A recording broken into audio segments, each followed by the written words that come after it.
Muito bem, então, começando com o sistema excretor, o nosso último sistema do terceiro módulo da disciplina de fisiologia. Lembrando que essa aula é preparada para vocês, vai estar sendo disponibilizada também no Aprender. Bom, o sistema excretor, a gente vai ter essa divisão das nossas aulas. Na aula de hoje, como eu tenho feito com os demais sistemas, vai ser uma introdução do sistema, vamos falar sobre funções, vamos falar sobre alguns conceitos que estão relacionados ao mecanismo de produção de urina, e vamos falar também sobre o mecanismo de eliminação da urina no meio externo, que é conhecido como micção. Depois falaremos sobre o mecanismo de produção de urina nas duas etapas, filtração glomerular e função tubular, e a aula de controle da função renal e regulação do equilíbrio ácido-base. Muito bem, quais são as funções do sistema excretor, que no caso dos vertebrados, incluindo a espécie humana, ela é executada pelos rins. Então, a função renal é de controlar a concentração osmótica dos líquidos corporais, ou seja, a osmolaridade dos líquidos corporais, regular o equilíbrio hídrico, e isso também passa por regular os volumes dos líquidos corporais. Tem um papel na regulação das concentrações eletrolíticas nos líquidos corporais, então equilíbrio eletrolítico, controlar os níveis de prótons, particularmente H+, e com isso regular o pH dos líquidos corporais, então equilíbrio ácido básico, além de ser um órgão de eliminação para o meio externo de solutos que não são necessários naquele dado momento fisiológico. Isso varia constantemente, então, dependendo de quais são os produtos do metabolismo circulando no organismo, a gente pode ter uma mudança na presença desses produtos do metabolismo na urina. E também é um órgão de eliminação de substâncias estranhas, que são substâncias que podem ser adquiridas por meio da alimentação e que não são incorporadas no organismo. Além do que, os rins também produzem e secretam hormônios. A gente já falou do hormônio do controle da calcemia plasmática, que tem etapa de produção também nos rins. Muito bem, a gente vai estar falando então de controle da osmolaridade, controle da distribuição de solutos, de eletrólitos, equilíbrio hídrico, Então,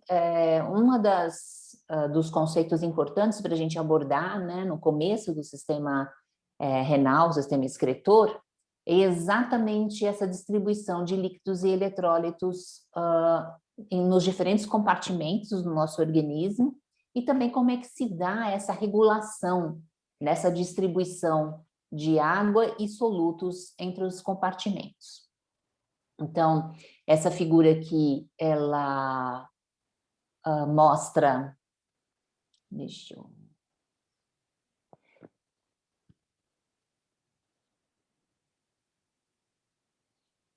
Ok. Essa figura, ela mostra a distribuição dos líquidos corporais em 3 principais compartimentos. A grosso modo, a gente tem compartimento intra e extracelular, sendo que o extracelular ele pode se subdividir em meio intersticial, que é esse líquido que banha todos os tecidos, e também aquele que percorre o interior dos vasos, que é o plasmático. Então, a figura mostra a distribuição em 3 compartimentos, intracelular e no extracelular, o intersticial e o plasmático, e os seus respectivos volumes médios no indivíduo adulto. Então, a gente tem cerca de 28 litros de água no meio intracelular e 14 no meio extracelular, sendo que 11 distribuídos no meio intersticial e, em média, 3 litros no interior dos vasos, compondo, então, o meio plasmático. Esses compartimentos, eles estão separados entre eles por membranas. Então, o que separa o líquido intracelular do meio extracelular é a membrana plasmática das células. E o que separa o meio plasmático do líquido intersticial é a membrana capilar.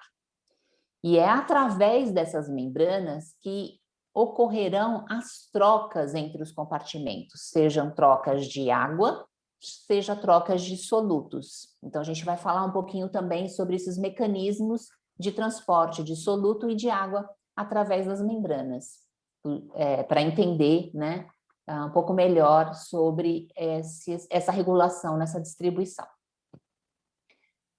Bom, o tempo inteiro, essa distribuição ela é desafiada, há uma tendência dela se alterar de uma maneira dinâmica ao longo de todo o dia, né, por conta da captação, né, não só de água e de solutos, a partir da ingesta. Além disso, a gente também perde o tempo inteiro, né, para o meio externo, soluto e água, né, por meio da eliminação da urina, por meio dos mecanismos de sudorese, por meio, inclusive, das fezes. Então, a gente tem, e da evaporação pela superfície corpórea. Então, o tempo inteiro estamos sendo desafiados na manutenção desse equilíbrio, nessa distribuição hídrica e de solutos. Aqui a gente tem um quadro bem sintético, né, mostrando os principais constituintes em termos de eletrólitos nos compartimentos extra e intracelular, em cátions e ânions aqui dividido, né? Então, em cima a gente tem o meio extracelular e embaixo o meio intracelular. No que diz respeito aos cátions, o meio extracelular é rico em sódio, cuja concentração no meio intracelular é bem baixa, e enquanto que no meio intracelular nós temos o principal cátion, o potássio, que é rico nesse meio e tem uma baixa concentração no meio extracelular. Aliás, é por conta dessa distribuição diferenciada de sódio e potássio que a grande maioria das células excitáveis consegue manter um potencial de membrana na sua célula e que, por conta disso, também é capaz de desencadear mudanças nesse potencial de membrana, disparando potenciais de ação, né? Que é o que vocês viram bem no comecinho da disciplina. Magnésio também está presente no meio intracelular em maior concentração do que no meio extracelular. No que diz respeito aos ânions, o ânion mais abundante no meio extracelular é o cloreto. Além dele, o bicarbonato. Enquanto que no meio intracelular, nós temos os fosfatos e vários ânions orgânicos, além de proteínas, peptídeos e alguns aminoácidos, cuja carga líquida ela é aniônica, ou seja, negativa. Muito bem, então, essa é uma constituição, essa é a distribuição dos eletrólitos no meio, dos principais eletrólitos no meio extra e intracelular, e é fundamental que essa distribuição seja mantida, e isso implica em mecanismos de transporte de soluto através da membrana, que nós vamos ver. Então, existem essas respostas, né, de movimentação de solutos e de água através da membrana para manter esse equilíbrio nos líquidos celulares. Isso implica em interações osmóticas entre os compartimentos, em atividades osmóticas que estão em equilíbrio. É bem importante mencionar isso, que embora a gente tenha compartimentos no organismo que são separados por membranas, né, intra-extracelular, o plasmático, a concentração osmótica nesses diferentes compartimentos, ela é sempre igual, ou ela tende a esse equilíbrio. E isso faz com que a água corporal ela se mova, né, nesses compartimentos para garantir essa distribuição e esse equilíbrio osmótico. Além disso, né, para manter a distribuição iônica diferente nos compartimentos ou entre os compartimentos, como eu acabei de mencionar, isso é fundamental para as respostas celulares, né, entre elas potencial de repouso e potencial de ação, que depende dessas distribuições desiguais, e isso é mantido pelo transporte através de membrana. Então, rapidamente, vamos ver esses mecanismos de transporte através de membrana, relembrando, né, vocês já viram isso em ensino médio, e talvez também tenham revisto isso em outras disciplinas no curso de vocês. Aqui é uma representação da membrana plasmática, né, uma bicamada fosfolipídica com proteínas inseridas nessa membrana. Essa característica de membrana, ela tem como consequência as diferenças nos mecanismos de transporte de solutos ou de água através dela. Então, a gente já sabe que pela membrana fosfolipídica, apenas os solutos que são lipofílicos vão atravessar livremente, né, por essa camada. Já os solutos que são solúveis em ambiente aquoso, ou seja, hidrofílicos, eles vão precisar de uma via aquosa para esse transporte acontecer, e isso se dá através de proteínas inseridas na membrana. Tá? Então, aqui é uma representação, né, de alguns solutos, inclusive gases, que podem atravessar a membrana fosfolipídica e outros que precisam de transportadores, né, ou proteínas que vão tornar possível essa via aquosa de transporte. Então, quais são esses mecanismos de transporte? O primeiro deles, né, nós vamos começar com os solutos, transporte de solutos. O primeiro deles é a difusão. O que é a difusão? É a movimentação de solutos através de uma membrana a favor de um gradiente de concentração ou um gradiente elétrico. Por isso a gente fala gradiente eletroquímico. O ser a favor de um gradiente é um mecanismo que é passivo, ele não depende de um gasto de energia, né? Ele vai acontecer para solutos, né, e para gases. A sua intensidade, né, a taxa de difusão, ela vai ser proporcional a esse gradiente. Quanto maior for o gradiente de concentração ou gradiente eletroquímico, maior vai ser a tendência à difusão, maior vai ser a taxa de difusão. Então, é um movimento que ocorre na direção do gradiente eletroquímico. E a tendência da difusão é chegar a um equilíbrio, ou seja, chegar a uma distribuição igual entre os dois lados da membrana. Mas isso não é regra geral, porque às vezes a difusão ela vai ser direcionada por um gradiente elétrico e o resultado disso vai ser a manutenção da distribuição química diferenciada de alguns eletrólitos. Tá? O exemplo que eu mencionei já no potencial de repouso, na distribuição de sódio e potássio, é um deles.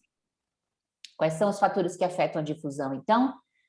Gradiente, então amplitude do gradiente, como eu já disse. Temperatura também pode influenciar a taxa de difusão, né? Por que que ela influencia?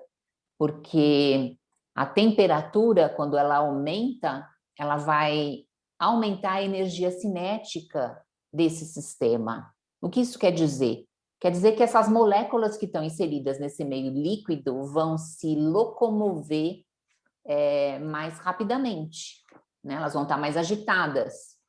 E isso vai favorecer o encontro dessas moléculas com a membrana, para que ela possa, né, essas moléculas possam atravessar a membrana. Então, quanto maior a temperatura, maior esse grau de agitação, maior a probabilidade de encontro do soluto com a membrana, e aí, consequentemente, se houver gradiente, desse soluto atravessar a membrana.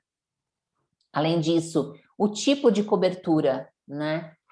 Ou seja, o tipo da membrana também vai influenciar, né? A propriedade física que traduz a capacidade de uma membrana transportar um determinado soluto por difusão é chamada de permeabilidade. Então, quanto mais permeável uma membrana for a um determinado soluto, maior é a taxa de difusão desse soluto, havendo gradiente que favoreça esse deslocamento, tá? Permeabilidade. Quanto mais permeável, maior a taxa de difusão. Ok, e movimentação da solução também é algo que pode interferir com a taxa de difusão, né? Então, a explicação é semelhante à explicação dada para a temperatura, porque se você está movendo, né, a solução, você também está favorecendo esse encontro dos solutos com a membrana, favorecendo dessa maneira que esses solutos, havendo gradiente e a membrana sendo permeável, esse soluto, desse soluto atravessar a membrana. Perguntas? Tem um microfone aberto aí, alguém quer fazer uma pergunta? Sei. Oi? Acho que não. Existem alguns mecanismos de difusão, né? Entre eles, os mais comuns são os mecanismos de difusão simples e difusão facilitada. O que são esses mecanismos? Difusão simples é quando nós temos essa passagem de solutos pelos interstícios intermoleculares ou por canais que vão criar esse ambiente aquoso, que são característicos das proteínas de transporte. Por exemplo, canais iônicos podem, de alguma maneira, facilitarem ou favorecerem essa difusão simples. Já a difusão facilitada, ela depende sempre de uma proteína carreadora,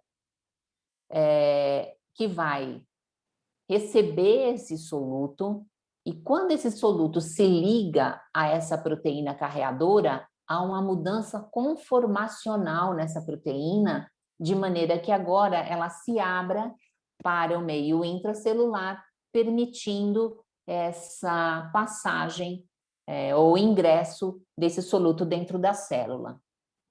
A gente falou quando falamos sobre sistema endócrino no controle do metabolismo, a gente falou das glútees, que são aquelas proteínas transportadoras de glicose. Esse é um exemplo de difusão facilitada. Bom, aqui a gente tem os fatores, novamente, que alteram, né, a taxa de difusão, a intensidade, né, de difusão, e isso pode ser representado por essa fórmula no que diz respeito à permeabilidade da membrana. D seria o coeficiente de difusão, ou seja, a taxa de difusão, a permeabilidade e a área total, ou seja, quanto maior for a permeabilidade da membrana, maior é a taxa de difusão. Ao mesmo tempo, quanto maior for a superfície, a área total de membrana, maior também vai ser a taxa de difusão. Além disso, espessura da membrana, lipossolubilidade da substância que vai se difundir, número de canais ou dessas proteínas carreadoras, temperatura, tamanho da molécula, todos esses fatores também vão alterar a taxa de difusão. Além da diferença de concentração, né? Esse é o principal deles, né?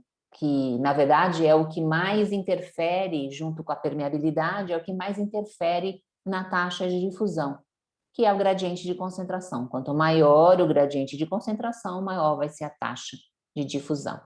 E no que diz respeito aos solutos com carga, essa difusão, ela obedece uma relação, que é a equação de Nernst, que vocês já ouviram falar lá no comecinho da disciplina, que vai determinar, inclusive, o potencial de repouso de uma membrana, que é o potencial, né? É um potencial elétrico, que ele vai também considerar esse gradiente de concentração dos eletrólitos em ambos os lados da membrana. A diferença de pressão também pode interferir na taxa de difusão, e ela está relacionada também a esse encontro do soluto, ou até da água, com a membrana, para que esses solutos ou a água atravessem essa membrana. Então, quanto maior é esse encontro, e isso é aumentado em situações onde esse compartimento ele é pressionado contra uma membrana, maior tende a ser a taxa de difusão. Bom, o outro mecanismo de transporte de solutos é o mecanismo ativo, ou seja, o transporte ativo. Como o nome sugere, ele depende de gasto de energia. E por que ele depende de gasto de energia? Porque ele é sempre contra um gradiente de concentração ou gradiente elétrico, ou seja, ele é sempre contra um gradiente eletroquímico.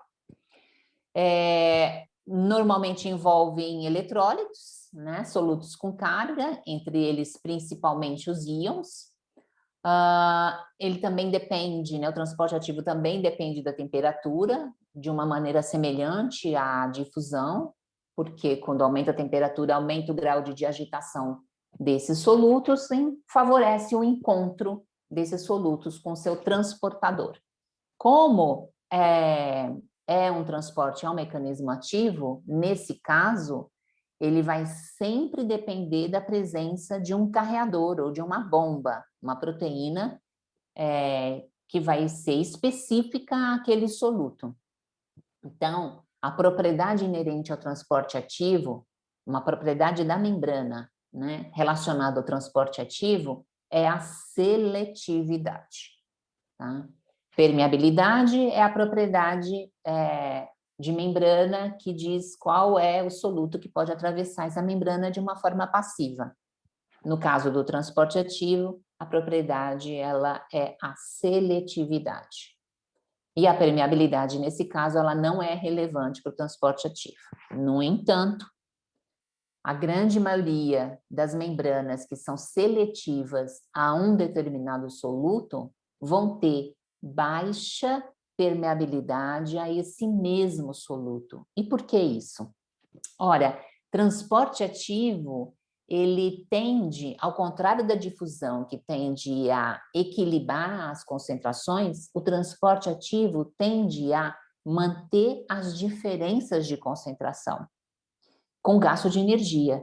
Então, se uma membrana é seletiva a determinados solutos, significa que ela gasta energia para manter gradiente para aqueles solutos. Se a membrana fosse permeável a esse mesmo soluto, a tendência seria que esse gradiente fosse o tempo inteiro desfeito, e aí o gasto de energia seria pouco produtivo. Né? Então, membrana seletiva a determinados solutos, normalmente, tem baixa permeabilidade a esse mesmo soluto. Bom, depende então de proteínas carreadoras, e aí a gente tem dois tipos principais de mecanismos ativos. O primário ou o secundário. O que é o mecanismo primário? É quando a fonte de energia, ou seja, a fonte de ATP, é usada para esse transporte. Né? ATP é um outro composto de fosfato. Já o mecanismo ativo secundário é quando a fonte de energia, ela se dá por diferenças na concentração iônica. Opa, eu achei que eu tinha a figura para mostrar aqui, desculpa. Vou voltar. Então, nós vamos ver exemplos disso quando... Nós vamos ver exemplos de todos esses mecanismos quando a gente estiver falando da função renal, tá? Há todos esses mecanismos na produção de urina. Difusão simples, difusão facilitada, transporte ativo primário, transporte ativo secundário. Então, a gente vai ilustrar, né, exemplificar isso na próxima aula. Então, num depende de ATP e no outro depende de uma energia acumulada por conta de uma diferença de concentração iônica, tá? Mas ambos dependem de energia. E um outro fator que interfere é a diferença de pressão, e aí vale, né, algo semelhante ao que eu já trouxe para a difusão, que gradientes de pressão tendem a favorecer o encontro de solutos com a membrana e, com isso, favorecer o transporte desse soluto. Potencial elétrico também pode interferir com... Opa, estou voltando aqui, na verdade. Interferir com o transporte ativo de maneira indireta, porque potencial elétrico pode alterar estado, né, ou potencial de membrana né, de potencial da membrana, e com isso pode ativar ou inibir proteínas transportadoras dependentes de carga elétrica, tá? Também vamos ver exemplos mais lá para frente. Ok.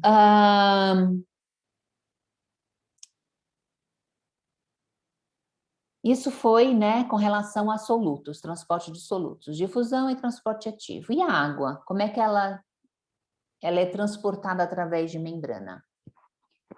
É um mecanismo de difusão, ou seja, não existe transporte ativo para a água sempre se desloca de maneira passiva, mas ela ocorre por um mecanismo que é denominado de osmose. Então, em vez de a gente chamar de difusão de água, a gente chama de osmose, que se dá sempre de um meio onde a água está em maior disponibilidade, ou seja, maior concentração, para uma região onde a água está em menor disponibilidade ou menor concentração. E essa figurinha está mostrando isso. Então, a gente tem aqui, né, dois compartimentos separados por uma membrana que é permeável à água. Membranas que são exclusivamente permeáveis à água e que são impermeáveis a qualquer soluto, a gente chama essa membrana de membrana semipermeável. Não existe no ambiente biológico membranas semipermeáveis. Todas as membranas biológicas, elas vão permitir a passagem por difusão de pelo menos um soluto, né? Então, elas nunca são só permeáveis à água.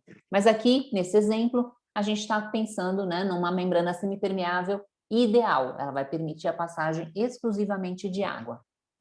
A gente tem dois compartimentos, então, separados por essa membrana semipermeável, e no compartimento da esquerda, uma solução menos concentrada de solutos, ou seja, com maior quantidade de água. E do lado direito, um compartimento com menor disponibilidade de água, ou seja, mais concentrada em solutos.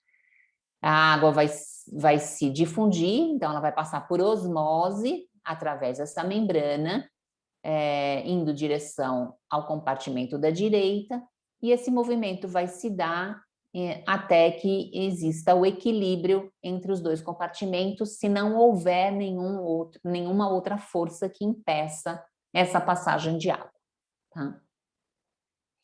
Bom, e que força é essa que faz com que a água atravesse a membrana? É a pressão osmótica. O que é a pressão osmótica? Essa é uma pressão hidrostática, porque a gente está falando de líquidos, que vai ser necessária para impedir que a água passe por osmose. Então, se a gente pegar... Eita, eu estou me atrapalhando com os botões aqui hoje.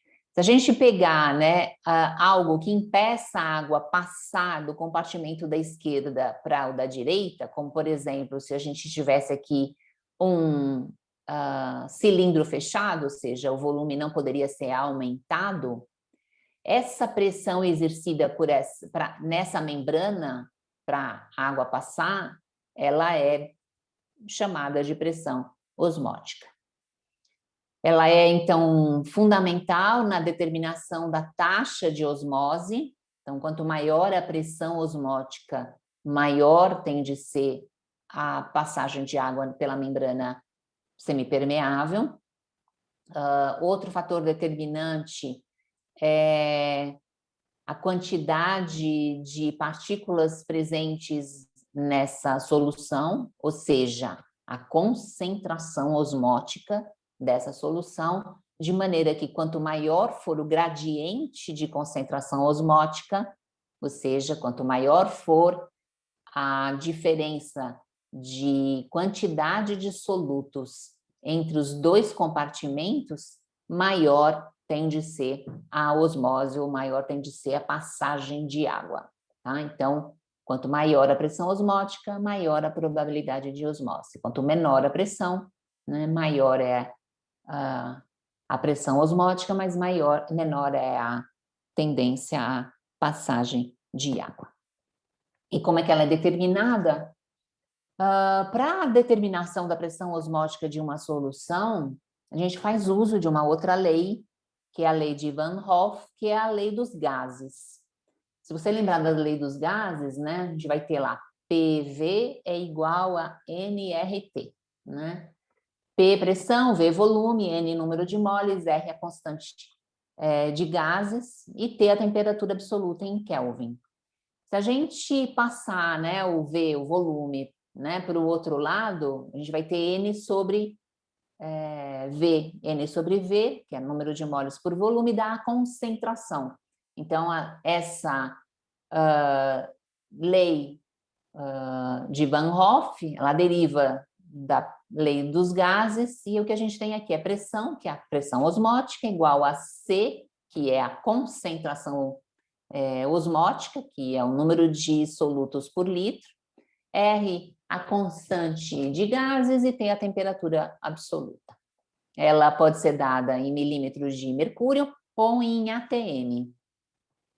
Se a gente pegar uma solução de concentração osmótica igual a 1, né, que a unidade de concentração osmótica é osmolar, ou osmoles por litro, nós vamos chegar a uma pressão osmótica de 19,3 milímetros de mercúrio ou 22,4 atm. Bom, como eu disse, há uma tendência ao equilíbrio na osmolaridade, ou seja, na concentração osmótica nos diferentes compartimentos corporais.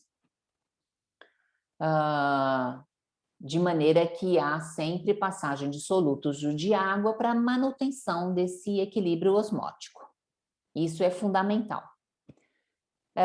No entanto, o que varia na determinação dessa osmolaridade é a combinação de solutos, porque o que importa para a concentração osmótica é a quantidade de solutos e não a qualidade, ou seja, que solutos são eles, né?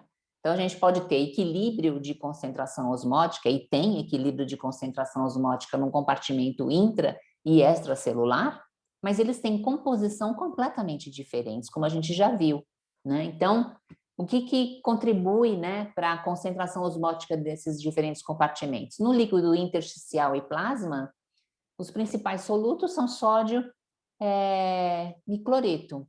No intracelular, potássio e substâncias intracelulares. Já no plasma, no intersticial e no líquido intracelular, a gente vai ter, né, como eu disse, uma distribuição de concentração osmótica equilibrada, que gira em torno a 300 miliosmole por litro.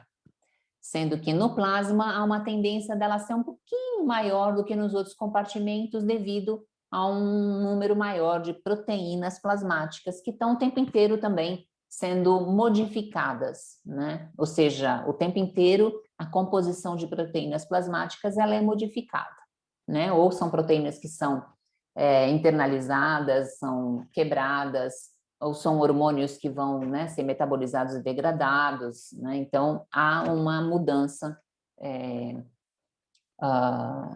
intensa, né, na composição dessas proteínas, e isso faz com que também varie, né, um pouco essa pressão osmótica, mas ela nunca varia tanto, né? Ela é no máximo 1 miliosmoles, um osmolar a mais do que a concentração plasmática, a concentração osmótica, desculpa, dos outros compartimentos. Por que é fundamental esse equilíbrio osmótico? Para evitar que aconteça o que está sendo ilustrado nessa figurinha bem simples, né? Então, quando a gente tem uma solução, né, uma célula inserida numa solução que tem a mesma concentração osmótica que ela, a tendência, é aqui, é na esquerda, ela se manter íntegra. Se ela é colocada numa solução que tem menor concentração osmótica que ela, por exemplo, na água pura, o que vai acontecer? Por conta desse gradiente de concentração osmótica, a água vai entrar na célula. E isso pode fazer com que a célula enche até rompe. Já rompa. E se ela é colocada, né, ao contrário, num ambiente de concentração osmótica maior do que o ambiente intracelular, ela vai perder água para o meio externo e vai murchar, né? Então, nessas duas situações, isso pode levar à morte celular ou à perda de função celular. Então, por isso é fundamental a manutenção desse equilíbrio dos líquidos intra e extracelulares no que diz respeito à concentração osmótica. Então, lembrando que a constituição de solutos, ela é bem diferente, mas a concentração osmótica é mantida equilibrada. Ok, visto esses conceitos que a gente vai usar bastante na próxima aula, quando for ver os mecanismos de produção de urina, nós vamos começar a falar sobre a organização anatômica do sistema excretor e vamos falar hoje de uma das funções, né, na verdade, um dos mecanismos que é a eliminação da urina para o meio externo, que é a micção. Então, aqui tem um esquema bem sintético da anatomia fisiológica do sistema excretor. Então, ele conta com um par de rins, que é onde a urina será formada. Essa urina, ela é encaminhada em direção à bexiga urinária por meio de 2 tubos, que são os ureteres. Cada rim, um ureter. Essa urina, ela é armazenada na bexiga urinária e depois ela é eliminada por meio externo, por meio da uretra. Então, a gente tem rins, ureteres, bexiga e uretra compondo, né, a anatomia do sistema excretor humano. Nós vamos falar do trato urinário inferior na aula de hoje, falando do mecanismo de micção, então a gente vai estar falando dos ureteres, da bexiga urinária e da uretra. Começando com o ureter. Quem é o ureter? Quem são, né? Que são os ureteres? São tubos musculares constituídos de musculatura lisa, então é só músculo liso nesses segmentos, que estão arranjados de uma forma circular.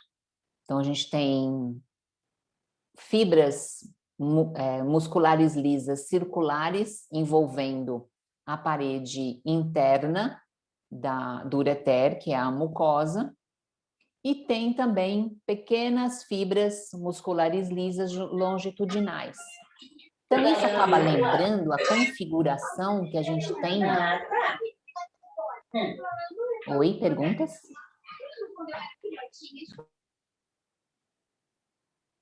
Não, alguém deixou o microfone aberto.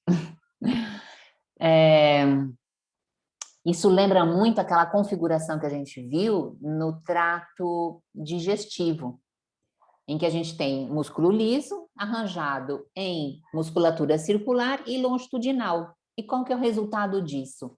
É o peristaltismo. Aqui nos ureteres, a gente também tem esse mesmo mecanismo, só que ele é sutil, ele é de menor intensidade que o que acontece no trato digestivo. Por quê? Porque a gente está falando de mudanças de volume muito menores do que aquelas mudanças produzidas pela presença de um bolo alimentar. Além disso, uma outra diferença importante aqui é que há sempre urina sendo transportada pelos ureteres. Os rins, eles trabalham continuamente, eles estão sempre produzindo urina, sem parar. Então, isso significa que os ureteres, eles estão o tempo inteiro recebendo essa urina produzida pelos rins e encaminhando em direção à bexiga urinária. Isso quer dizer que essa mudança de volume nos ureteres é contínua, mas ela é pequena, né? Então, isso vai causar, né, uma pequena distensão nessa musculatura lisa e isso inicia a onda peristáltica, que se mantém ao longo de todo o ureter e vai encaminhar de maneira unidirecional a urina dos rins em direção à bexiga urinária. Então, aqui a gente tem, né, o esquema de um pedacinho da membrana do ureter. A camada mais interna é a camada mucosa, que aqui embaixo a gente pode observar que trata-se de um epitélio de transição. Então, o tempo inteiro há células sendo perdidas, né? Há uma descamação dessas células e renovação dessas células. Depois a gente tem a camada muscular, né? Que vai ter a distribuição de células circulares e fibras circulares e longitudinais, e a membrana mais externa, que é a camada fibrosa, que vai dar essa sustentação, né, ao tubo muscular. Então, há sempre um aumento na pressão, né, dessa bexiga, que vai impedir também que ocorra um refluxo, e a gente vai ver mais detalhes já já. Um pouquinho mais dessa estrutura do ureter. A gente tem uma preparação histológica aqui, que mostra a membrana mucosa. Notem que tem várias pregas, e isso é bem importante, porque isso vai permitir um relaxamento receptivo antes de que a gente tenha a onda peristáltica, né? Então, como eu já disse que os rins estão sempre produzindo urina, os ureteres nunca estão esvaziados, tem sempre já essa acomodação de urina dentro dos ureteres. E aí, né, essa passagem da urina vai estimulando essa distensão, por meio dessa distensão na musculatura lisa, essas pequenas ondas de contração, essas ondas peristálticas.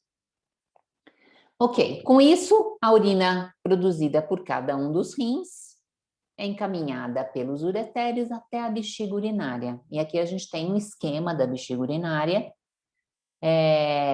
e já aqui num corte, vendo ela, né, numa posição frontal, a gente observa dois orifícios, que são os orifícios de abertura para os ureteres, onde então a urina vai ser lançada para dentro da bexiga. A bexiga, ela tem esse formato que é normalmente mencionado de uma pera invertida, né?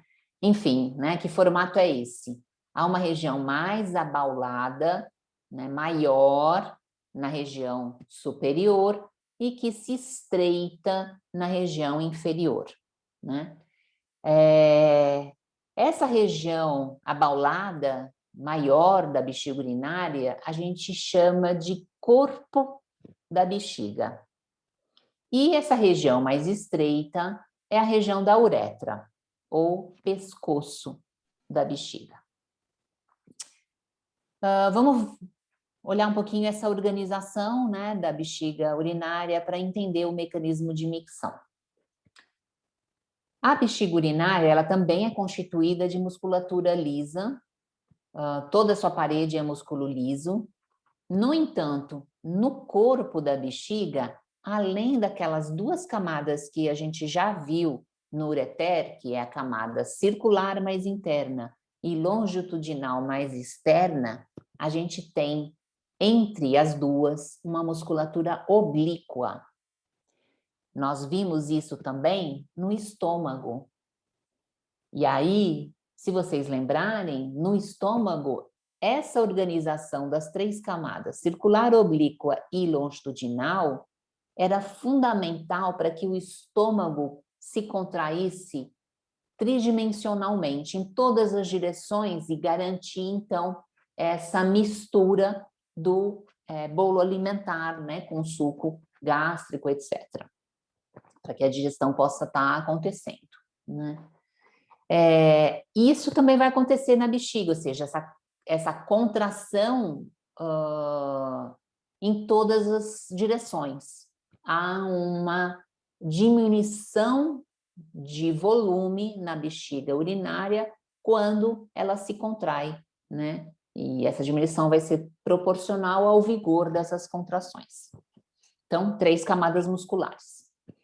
Uma outra característica interessante aqui, essa musculatura, né, de 3 camadas, na bexiga urinária, ela recebe o nome de musculatura detrussora, ou músculo detrussor, como está escrito aqui nessa figura. Ok. Uma outra característica bem interessante, né, importante de mencionar, é que toda a região interna, a parede interna, que é a parede mucosa, ela é altamente pregueada. E nós vimos isso também lá no estômago, né? O que isso acarreta? Acarreta esse relaxamento receptivo, ou seja, a bexiga urinária, quando esvaziada ou ela estiver vazia, a partir do momento que ela começa a receber urina, né? E como eu disse, ela vai estar sempre recebendo urina, porque os rins estão sempre produzindo urina. No primeiro momento, essa urina ela não vai causar estiramento da musculatura detrussora. Por quê? Porque essas pregas elas simplesmente vão começar a se abrir, né? Permitindo esse enchimento receptivo na bexiga urinária, sem causar estímulo para a musculatura lisa, que vai resultar em contração, tá? Então, há um volume crítico, ou um volume, um limiar de volume na bexiga urinária, para que as contrações passem a acontecer. Ok, o que mais? Na região do pescoço ou da uretra superior, no caso dos homens, e uretra simplesmente no caso das mulheres, porque nos homens a gente tem a uretra também inferior, que é aquela que percorre, né? Os homens têm também a uretra inferior, que é aquela que percorre o interior do pênis. Nessa região da uretra, nós temos a musculatura lisa, que é circular e longitudinal. Aqui a gente já não tem mais, novamente, a musculatura oblíqua. Tá? O que mais? Vou mostrar para vocês 2 outras informações que estão nessa figura aqui, que vão ser importantes para a gente compreender o mecanismo de micção. A primeira delas é esse destaque que está sendo dado aqui nessa região de fronteira entre a bexiga, propriamente dito, ou o corpo da bexiga, o músculo detrussor, com a uretra, que é denominado de trígono. Por que tem esse nome? Porque lembra um triângulo, né? Invertido aqui, né? E é uma região de maior rigidez nessa musculatura. Tem uma perda de elasticidade na parede da bexiga urinária, nessa região do trígono. Que vai ser importante no esvaziamento da bexiga em direção à uretra. Uma outra informação importante aqui é da presença dos esfíncteres. Ora, esfíncteres a gente já viu que são estruturas musculares, às vezes constituídas da própria parede, né, do tubo, que vai controlar a passagem de algo de um compartimento para outro. Aqui no caso, a gente tem dois esfíncteres, um esfíncter interno, que é constituído da própria musculatura lisa da parede da uretra, especializada, diferenciada em anéis circulares apenas, que vai controlar a passagem da urina da bexiga urinária em direção à uretra. Esse esfíncter interno, que é músculo liso, ele é involuntário, tá? Então, ele está sob o controle involuntário. A gente tem um outro esfíncter, que é um esfíncter externo, ou seja, ele envolve externamente a região do finalzinho da uretra superior, né, ou da uretra superior nos homens e da uretra no caso das mulheres, e é músculo estriado, que está sob controle voluntário. Então, esfíncter externo, músculo estriado, controle voluntário. Uma última informação importante para a gente ir para o mecanismo de micção é o tipo de inervação que chega à bexiga urinária. Eu já me antecipo dizendo que nós falamos, né, sobre o sistema nervoso autônomo há pouco, né, quando a gente conversou antes da gente iniciar a aula, né, a grande maioria dos órgãos recebe ambas as inervações, simpática e parasimpática. No rim, só há inervação simpática, não tem inervação parasimpática no rim. Tá? No entanto, na bexiga urinária, há ambas inervações. Então, a bexiga urinária recebe inervação parasimpática e simpática. O que acontece é que elas chegam em locais diferentes na bexiga. Enquanto toda a musculatura detrussora, todo músculo que contrai do corpo da bexiga e também a musculatura da uretra, aquela que contrai, né, o músculo liso, que está envolvido nos movimentos de contração. Então, eu não estou falando de esfíncter aqui, né? Estou só falando de músculo detrussor e músculo da uretra. Recebe predominantemente inervação do parasimpático, ou seja, é o parasimpático que mantém um tônus de contração na bexiga urinária. Já o sistema nervoso autônomo simpático, ele inerva preferencialmente essa região do trígono, região do esfíncter interno.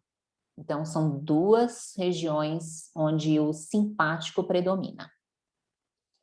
Além disso, a bexiga urinária, ela tem células sensoriais inseridas na musculatura e na região da mucosa, que são células que detectam grau de enchimento, ou seja, são mecanorreceptores, que vão, por conta do estiramento da parede, sinalizar o grau de enchimento da bexiga. Receptores térmicos, ou seja, que detectam temperatura. E nociceptores, ou seja, receptores relacionados ao mecanismo de dor ou de nocicepção. Essas células sensoriais vão encaminhar aferências à medula e isso vai também ativar ou inibir os mecanismos de micção. Professora? Oi. Eu tenho umas duas dúvidas. A primeira é que, tipo, quando a gente vai fazer aquele exame de ecografia, a gente tem que estar com a bexiga bem cheia. Aí eu queria saber o motivo disso. E a segunda é, como é que funciona aquele teste? Mulher grávida, né? Tem, tipo, libera o xixi do bebê. Como é que isso funciona? Bom, eu não vi quem está perguntando, qual é o seu nome? Porque eu É a desativei Ana. aqui. Ana. Isso. Bom, a primeira pergunta, né? Quando você vai fazer uma ultrassonografia pélvica, né, na região de útero e, né, ovários, há a bexiga urinária, ela ocupa uma região um pouco mais posterior ao útero nas mulheres, né? Desculpa, um pouco anterior ao útero das mulheres, então está na frente, região frontal. E quando ela está esvaziada, ela pode dificultar a imagem do órgão uterino ou né, da região pélvica. Quando ela é preenchida por urina, ela vai favorecer a passagem, né, dessas ondas, né, do ultrassom, para que a imagem, então, possa ser percebida na região em estudo, né? Então, por conta disso que é importante a bexiga urinária cheia, para favorecer, né, a passagem dessas ondas por essa região e a visualização da outra estrutura. A outra pergunta, né, que você traz, né, o exame de gestação ou de gravidez, né, feito pela urina, ele se dá por uma dosagem de um hormônio placentário, que é o HCG, que é exclusivo, né, na mulher gestante, né, que é indicador de gestação. Então, a placenta, depois que ocorre a adesão, né, do embrião, do zigoto, ela passa a produzir gonadotrofina coriônica para, junto com a progesterona ou as progestinas, causar esse desenvolvimento placentário com isso, a integridade dessa conexão embrião-mãe, né? Então, é isso. Não sei se eu respondi exatamente o que você estava perguntando. Não, entendi, era isso mesmo. Mas também tem outra coisa que, tipo assim, parece que enquanto o bebê tá dentro da barriga, como é que ele mija, né? Tipo, tem que passar pro... Como é que isso Sim. funciona? Ele não tem rins funcionais no primeiro momento, né? Ele passa a ter rins funcionais já no último período da gestação, mas a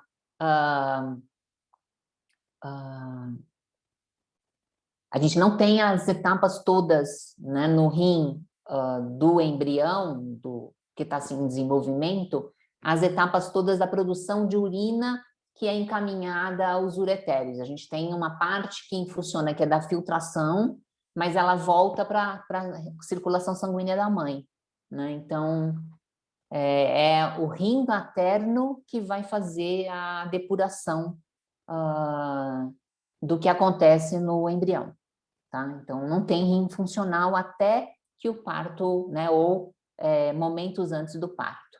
Tá? Há um desvio na corrente sanguínea, na vascularização renal do embrião, de maneira que pode ocorrer uma pequena filtração renal, mas isso é devolvido para a circulação sanguínea do feto e isso vai para a circulação sanguínea da mãe, que é o que vai, então, fazer a depuração renal.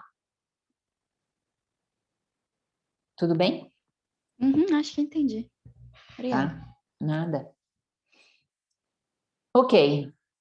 Então, aqui a gente tem a bexiga urinária, né, mostrando a histologia, a parede, a região mais interna de mucosa, mostrando novamente que é um epitélio transicional, ou seja, ele está o tempo inteiro se renovando. E aí a gente tem uma lâmina própria, seguido da musculatura detrusora, que lembrando que na bexiga urinária a gente tem músculo circular, longitudinal circular, oblíquo e longitudinal. E depois a membrana adventícia, que é aquela que vai envolver a bexiga urinária. Aqui mais um esquema mostrando a organização da bexiga, só enfatizar as pregas aqui dentro, a região do trígono, que é essa região de menor elasticidade.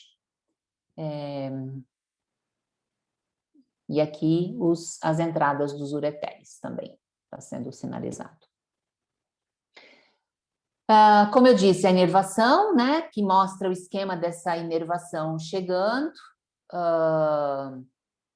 inervação simpática e parasimpática, aqui sendo mostrada, e aqui os gânglios, né, de onde eles chegam, né, para a bexiga urinária. E o controle do esfíncter externo, que é o esfíncter de músculo estriado e que está sob controle voluntário, o controle se dá por um nervo motor, que é o nervo pudendo. Aqui está escrito, nervo pudendo, que vai permitir a abertura ou fechamento desse esfíncter. Como é que se dá, então, o processo de micção? Ora, rim produzindo urina o tempo inteiro, essa urina ela é encaminhada pelos ureteres por mecanismo peristáltico em direção à bexiga urinária. Vamos imaginar que o indivíduo acabou de esvaziar o bexiga urinária. Então, urinou, a bexiga está vazia, e aí começa a chegar nova urina, né? Essa urina ela vai sendo acomodada pela bexiga urinária por conta desse relaxamento receptivo, até um volume crítico, né? Que é esse volume onde qualquer adição de urina vai implicar em estiramento da musculatura detursora. Músculo liso, a gente já sabe que, sendo estirado, há uma resposta que é automática de contração. Então, músculo liso estirado responde contraindo. E aí começam, então, as contrações no início sutis, de baixa intensidade, de baixa frequência, do músculo detrusor. Esses mecanorreceptores presentes no corpo da bexiga, a partir do momento que começa a existir ou haver de estiramento da bexiga urinária, vão comunicar via suas aferências até a medula sacral e lombar, desse grau de estiramento, isso retorna via sistema nervoso parasimpático, que vai estimular a contração da musculatura detursora. Quanto maior o grau de estiramento, maior vai ser a frequência de disparos dessas aferências, e isso vai retornar pelo parasimpático também por um aumento de frequência de estímulo parasimpático, consequentemente, aumenta a amplitude das contrações da musculatura detursora. Muito bem. Enquanto ela está enchendo, a gente vai aumentando cada vez mais a atividade parasimpática. Ao longo de todo esse tempo, nós tivemos predominando ou predominante a atividade simpática na bexiga urinária. E aonde ela se dá no controle aqui dessa região do trígono e do esfíncter interno. Então, durante todo o momento que a bexiga está enchendo, ela tem o tônus do simpático se sobressaindo com relação ao tônus do parasimpático. Isso mantém esfíncter interno contraído, ou seja, está fechada a passagem de urina do corpo da bexiga em direção à uretra, ao mesmo tempo que aquela região do trígono ela está rígida e contribuindo para a obstrução ou impedimento da passagem de urina do corpo da bexiga em direção à uretra. Muito bem. Com o enchimento da bexiga, maiores vão ser os estímulos parasimpáticos. Maiores, até que ele passa a se sobressair com relação ao tônus do simpático. E quando isso acontece, há um relaxamento do esfíncter interno, há uma distensão do trígono e a urina agora é encaminhada à uretra. Ora, chegou urina na uretra, músculo liso, o que a gente vai ter? Estiramento da uretra, dessa musculatura, e isso vai provocar contração da uretra. E essa contração da uretra né, vai sinalizar ao indivíduo a urgência de urinar, né? Um mecanismo semelhante, né, a quando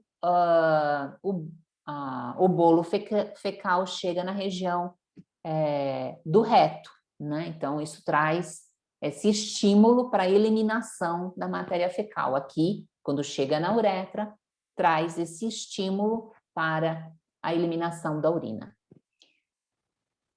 Durante os primeiros anos de vida, né, de 1 até, no máximo, né, 3 anos de idade, a criança aprende a controlar os seus esfínteres, né? Esfínter, os anais, né? E o esfínter externo aqui, a musculatura desse esfínter por meio do controle com o nervo pudendo. Então, aprendido esse controle, a eliminação de urina, ou seja, o processo de micção propriamente dito, ele só vai se dar quando há um relaxamento do esfíncter externo, com uma inibição do nervo pudendo. Na verdade, ele diminui o seu tônus, né? Ele deixa de ativar a contração do esfíncter externo, ele relaxa e a urina, então, é eliminada para o meio externo ou para a uretra inferior, no caso dos homens, e também, em seguida, para o meio externo. Ok, então, aqui ilustrando, né, em quais alturas da medula espinhal a gente tem as inervações simpática e parasimpática. Então, a simpática é a superior, ela vem lá na lombar, e a parasimpática é mais sacral. E aqui também a inervação do nervo somático, que é o nervo pudento. E um resumão, né, desses mecanismos, trazendo aqui alguns neurotransmissores que vão implicar, né, a região aqui de controle da micção. Então, a gente tem mecanismos colinérgicos, no que diz respeito ao parasimpático, a gente tem mecanismo adrenérgico, quando a gente fala do sistema simpático. Lembrando, o parasimpático faz conexão aqui, né, sinapses nas medulas sacrais, e o simpático na medula lombar. Além disso, há influências centrais, né, como a gente tem, né, todos os outros centros que controlam as outras funções, né, vitais no organismo, a gente também tem centro de micção, que envolve lá o tronco cerebral, a região pontina, principalmente, em que as conexões são adrenérgicas e colinérgicas, dependendo, né, se é de estímulo da contração ou relaxamento dos esfínteres. E isso também está influência central, tá? Fazendo várias outras vias, principalmente dopaminérgicas e GABAérgicas. Ok, então o mecanismo de micção é um mecanismo que no primeiro momento é reflexo e que no final ele tem o seu controle voluntário, né? O reflexo é esse de aumento da contração, da motilidade da musculatura detursora com o aumento do grau de distensão ou de estiramento da bexiga urinária, e isso é modulado pelo sistema parasimpático, que contrai o músculo detursor, e o simpático, que mantém o esfíncter interno fechado. A partir de um grau de enchimento, há um relaxamento do esfíncter interno, que vai, então, causar agora essa urgência de micção, que só vai acontecer a partir da liberação, agora consciente e voluntária, do esfíncter externo. E como eu disse, no caso das mulheres, isso já vai encaminhar a urina para o meio externo, e no caso dos homens, isso vai encaminhar a urina para a uretra inferior, levando também ao meio externo em seguida. Então, um resumão: micção tem o reflexo e tem o mecanismo também consciente e voluntário da liberação pelo nervo por dentro. Aqui só uma curiosidade, né? Em algumas situações a gente tem uma urgência à micção que não necessariamente está ligada a um grau de enchimento da bexiga urinária. E isso acontece, por exemplo, em infecções urinárias com bactérias na região da uretra, podendo atingir a região da bexiga urinária também. A presença de bactérias na região da mucosa da uretra e da bexiga urinária, que está representado aqui por um esquema, a gente tem aqui a membrana mucosa e aqui células aferentes, fibras do tipo C, que são as fibras nociceptivas, né, que, como eu já disse, né, tem as suas aferências no corpo da bexiga e também na uretra. Quando o indivíduo está com uma infecção urinária, tem micro-organismos em quantidade, em uma população maior, porque micro-organismos eles, né, existem, há uma microbiota natural, né, na região uretral, né, e da bexiga urinária, mas quando essa população ou aumenta ou ela se modifica com relação à diversidade, né, desses micro-organismos, esses micro-organismos eles vão desencadear aqui as respostas naturais de defesa, com migração de células de defesa, como, por exemplo, mastócitos, né, que vão liberar fatores da resposta inflamatória e imunológica, né, fatores cininas, né, e outras substâncias, e algumas delas, elas vão ativar essas aferências nociceptoras, e isso ativa ou estimula o processo de micção, aumentando a frequência de disparos do parasimpático. E é por isso que uma pessoa que tem uma infecção urinária, né, no trato urinário inferior, tem uma vontade, uma urgência de micção maior, e às vezes urina pequenas quantidades com muita frequência por conta desse estímulo, dessas aferências nociceptoras que mimetizam um grau de enchimento maior da bexiga urinária. Ok. Uma outra curiosidade que eu trago, né, é o que diz respeito, né, o que é ilustrado aqui no caso dos cálculos renais, né? O que é um cálculo renal, né? Cálculo renal ele pode ter diferentes origens, né? Inclusive ser cálculos de constituição diferentes. Podem ser distúrbios metabólicos que vão fazer com que alguns solutos se cristalizem, que normalmente são eliminados na urina, mas que acabam sendo precipitados na urina já produzida e já eliminada no ureter, e vai formar com isso pedras, cálculos renais. Existem, como eu disse, com diferentes origens, né, diferentes naturezas dessas pedras e desses cálculos renais. Alguns são decorrentes de excesso de ácido úrico ou de oxalato de cálcio na urina, que vão precipitar na urina no indivíduo, principalmente numa urina mais concentrada, e isso vai formar esse acúmulo de cristais que podem, enfim, de alguma maneira ir obstruindo a passagem da urina pelos ureteres ou na uretra. Além disso, infecções urinárias de repetição também favorecem o aparecimento de cálculos renais, e falta de citrato ou também a doença que é a cisteinúria também são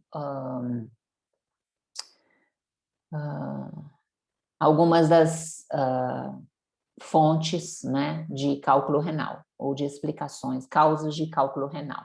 50% dos casos ou mais é o oxalato de cálcio. Refrigerantes ricos em fosfato, suco de tomate, né? Se você toma isso com frequência, isso favorece a formação desses precipitados de oxalato de cálcio, favorecendo o aparecimento de pedras renais. Tá? Então, quem tem uma tendência a cálculo renal deve evitar refrigerantes, suco de tomate, enfim, alimentos e bebidas ricas em fosfato no seu consumo, pelo menos no seu consumo diário. E aqui a gente tem algumas fotos mostrando alguns cálculos urinários.